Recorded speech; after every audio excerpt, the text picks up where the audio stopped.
महाविकास आघाडीच्या प्रचारामध्ये हा मुद्दा उठवला जातो आहे की खेर्डीचे नेते हे एरवी विरुद्ध असतात, विरोधी दिशेला असतात, एकत्र दिसत नाही, मात्र जिथे लाभाचं काम आहे त्या ठिकाणी मात्र एकत्र होतात। याबद्दल तुम्ही काय सांगाल? मी आज आवर्जून सांगतो, जे विरोधकांनी ज्यांनी टीका केली त्यांना माझं उत्तर एकच आहे की लाभार्थी आमदारांची निवडणुकीला आम्ही एकत्र आलो। ज्या माणसानं ह्या खेर्डीसाठी करोडो रुपयाचा निधी दिला, ह्या तालुक्यासाठी करोडो रुपयाचा निधी आणला आणि ते आमदार सर्वसामान्य आहेत। खेर्डीच्या राजकारणामध्ये नेहमी आपण वेगळी धुरा बघतो, परंतु ग्रामपंचायतमध्ये वेगवेगळे पॅनल लढले, वेगवेगळे विचाराचे पॅनल लढले, म्हणून काय आम्ही एकमेकाचे दुश्मन तर 100% नव्हतो। आज जे प्रशांतजी यादव जे आमदार म्हणून निवडणुकीला उभे राहिलेत, हे देखील काही वर्ष आमच्याबरोबर काम करत होते, ते देखील आज आमदारकीला आमच्या विरोधी लढतात, म्हणून काय ते आम्ही त्यांचं तोंड बघत नाही असं होत नाही। परंतु राजकारणामध्ये सरांनी अशी एक मोड बांधलेली आहे की आम्ही एवढे वर्ष जरी एकमेकाशी संघर्ष केला, परंतु एक चांगला माणूस ह्या तालुक्यातला आमदार लाभले आणि भविष्यामध्ये तेच आमदार होणं गरजेचं आहे, जेणेकरून त्यांच्याकडे जो व्हिजन आहे त्याचा त्यांनी चुकून तालुक्याचा आराखडा बांधला आहे आणि त्या आराखडा बांधल्यामुळे की ह्या पुढच्या काळामध्ये आपण काय करू शकतो हे त्यांच्याकडे व्हिजन आहे।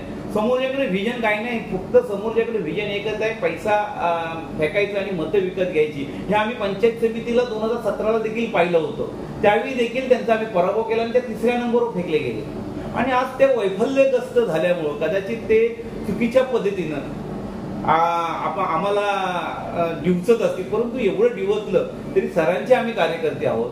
आज महायुती म्हणून आम्ही सर्वजण काम करतोय आणि महायुती जिथं एकत्र येते तिथं आम्ही एकत्र येऊन काम करतोय। वैचारिक लढाई ही वैचारिक ठिकाणी लढलीच पाहिजे आणि ग्रामपंचायतच्या इलेक्शनच्या वेळी या गोष्टी एक वेगळा पॅनल असतो, दुसरा पॅनल असतो आणि त्या पॅनल मार्फत, परंतु ग्रामपंचायत इलेक्शन झाल्यानंतर आम्ही कधी एकमेकाचे दुश्मनासारखे वागलेलो नाही।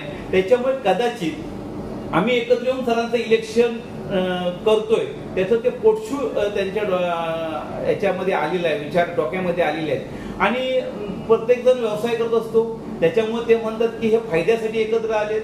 मला वाटते जे आता समोरचे उमेदवार आहेत त्यांच्याकडे जे काही कार्यकर्ते गेलेत ते काय फायद्यासाठी गेलेत किंवा हे गेलेत, हे सर्व विचाराची लढाई आहे आणि कोणाचा फायदा आणि कशामुळे होतो हे आम्हाला काही नवीन सांगायची गरज नाही। आयजी जेव्हा बायजी उदाहरण म्हणून ते म्हणतात आता हल्ली लोकांना, त्याच प्रकारची जे उमेदवारांची परिस्थिती आहे, यांचं स्वतःचं कर्तृत्व तसं शून्य आहे, परंतु दुसऱ्याच्या जीवावर काहीतरी एखादी गोष्ट करायची आणि आपण काहीतरी वेगळं आहोत आणि आपला चेहरा काहीतरी साधू पिंडासारखा आहे असं एखाद्या पद्धतीनं वागण्याची त्यांची जी वृत्ती आहे ती मुळात खोटी आहे आणि त्यांचा बुरखा फाडायची ज्यावेळी वेळ आहे ते नक्कीच आम्ही फाडू। परंतु मला या जास्त खोलात न जाता मला एवढंच म्हणायचं की एका चांगल्या विचाराची लढाई आहे आणि त्या चांगल्या विचारासाठी आम्ही खेर्डीतली जनता एकत्र आलोय आणि एकत्र आम्ही लढतोय, एवढंच मी ह्या प्रश्नाचं उत्तर म्हणून तुम्हाला सांगेन। जसे मगाशी सांगितलं की शेखर सरांचे या संस्थेचे लाखो विद्यार्थी जिल्ह्यामध्ये आहेत,